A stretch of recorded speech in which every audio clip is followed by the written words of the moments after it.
నమస్తే అండి. నేను మీ కేకే. ప్రతి శనివారం మోటివేట్ స్పీచ్ ఇస్తా కదండి.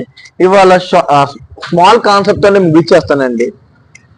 ఒక సాధువుకి ఒక కుక్క జరిగిన డిస్కషన్ మీకు చెప్తానండి. సాధువు 4 క్వశ్చన్లు అడుగుతాడండి కుక్క దగ్గర తీసుకొని. ఎందుకమ్మా నువ్వు ఆ, చుచ్చు అంటే టాయిలెట్ అనేది గోళ్ళ మీదే పోస్తావు ఎందుకు అని అడుగుతాడు.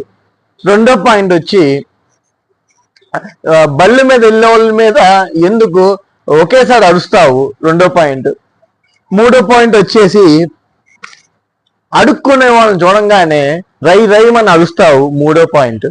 నాలుగో పాయింట్ మధ్యరాత్రిలో ఎందుకు అలా గట్టిగా అరుస్తావని 4 సమాధానాలు వేస్తారు సార్ సాధువు గారు కుక్కని. అప్పుడు కుక్క సమాధానం చేస్తుందండి. గోళ్ళ మీద ఎందుకు టాయిలెట్ పోస్తావు చుచ్చు అంటే